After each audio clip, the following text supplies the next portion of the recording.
This Torah class is brought to you by TorahAnytime.com.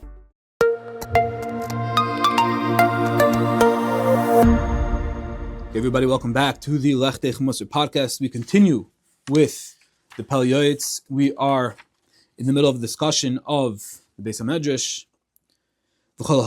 We're on day 97 of Hachzik, page 243 in the article. Anyone who enters the Beis Medrash should be careful to conduct themselves with awe and fear of the Shechina, as we said yesterday in a Kadosh Baruch Hu. That's where Hashem's at. That's where the Shechina is. And we have to conduct ourselves in a respectful and mindful manner towards that.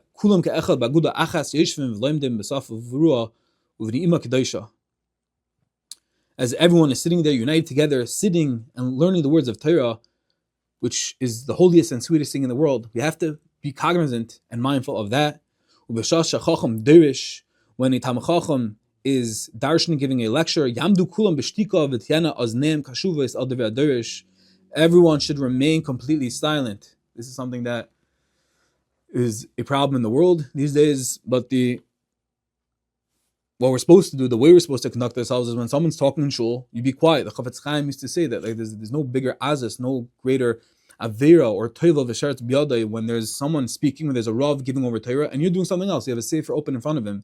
Maybe you can go up before so he doesn't see, but if the rav is speaking, someone's giving a drasha, and you open up a sefer in front of him, there's no greater azas, there's nothing more brazen, and you're using the Torah itself as a vehicle to bring not kedusha, not Kvod Shemaim, but just the opposite. It's the greatest chil Hashem. It's using the Torah Toivel, the Sharetz B'yada. You literally have an insect in your hand while you're trying to learn Torah. So says the Pele Yoeitz, when there's a lecture, when there's someone darshaning, everyone should be quiet, their ears should be attentive, with a desire to safeguard, to perform as the Torah wants. And certainly, even when there's not a speaker, one must never engage in frivolity, lightheartedness, and idle chatter in the Beis Medrash, like sitting in the Yeshiva Kronos. And we know the Shechina rests upon every minyan, every 10 people when they come to daven or learn. And one must have awe and fear for those who dwell in the Beis Medrash. Now, we're going to discuss that one who enters the Beis Medrash and he comes to just be mevatel, he's literally crushing, he's sabotaging a tremendous opportunity. And if one does not conduct himself with dignity and with decorum and enters the Beis Medrash without the intent to grow with his relationship with the Kadosh Baruch Hu, which is damn important to remember that as we're going to learn, and whatever it is we're doing, Ian, Bikiyas, Musar, Chumash, whatever it is, we're doing it to get closer to the Rebbeinu Shalom. So if you're not having that in mind, and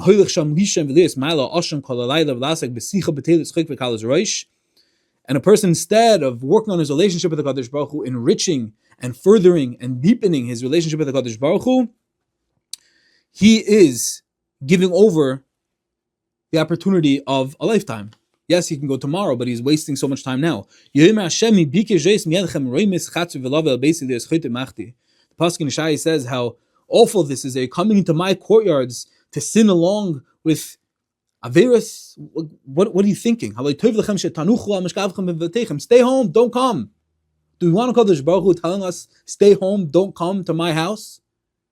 How awful, how sad. Come to Beis Medrash, learn, work on a relationship. That's what we're meant to do. If one is able to overcome his Yetzer Hara and conduct himself in a proper manner, what should he do? He should learn, or he should listen to other people learning if he can't learn himself.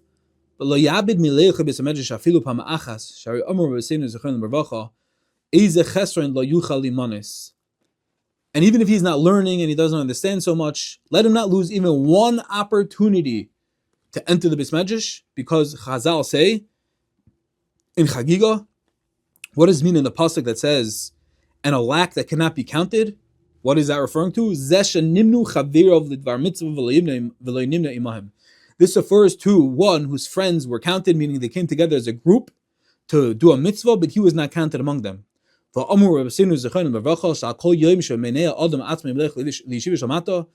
Chazal say that for every day that a person refrains from coming to learn Torah in the Bate Midrashim and the Bate Gnesias in this world, mind-boggling. They prevent him in the future from entering the Bate Midrashim in the world to come. So if we want to be in the Bate Midrashim, we want to be handling, we want to be in the Shechina with the Bekiva Eger and the Chavetz Chaim and the Tanoim and the Amoraim and the Chazam Sofer and the Vilna Gaon and the Chazon Ish and the Rabbi Yashiv and all these Hiddiga people, they're going to be in the Beis Medrash. If we want to be part of that clan, we want to be in that Chabura, we got to make sure that in this world we're investing in that. We got to make sure that in this world we are working towards that. Otherwise, any greater curse, Hashem is going to push us out in the Yeshiva Shamala. Rachmana litzlan. U'ma'abed toiva harbe shel limud barabim. U'ma'abed midas es chuki elekim es teroisav. U'ma'abed toiva meruba shel HaKadosh v'chahina toivis harbe l'chin oiv nafshe yechelkom yesh v'vis hamedrash tamid ashim yishal amal b'teira v'is nachas v'el chayotzei. Says the Yoeitz, you want good eitzah, you want something to keep in mind at all times. Don't lose the opportunity. Don't waste your time. And even if you're not going to finish Mesechtas and conquer Chalakim and Mitzvahs and Shulchan Aruch, and you're not going to come out of Rizig Tamei Chacham, go sit down over there, because if you have an opportunity and you don't, you push it off, then Rachmana litzlan doichin oiseh la'aseh lava mishiva shamayla. And rather, what should you do? Lachin oiv nafshe, one who loves himself, says the Pele Yoeitz. What should he do? He should invest and make sure that he is chel koi m'yeshiv beis hamedrash tamid, that he is always sitting in the Beis Medrash, in the BM as we call it. Why? Because because through that, by sitting in the Beis Medrash, by plugging into the emes, into where Hashem is at, and where the Talmidei Chacham are going to be in the next world, then you are ashri, you're fortunate, whose toil is expended in the study of Torah, because ultimately you're going to bring nachas ruach yoytzer, and when you do that, you're going to have the best in this world and in the next.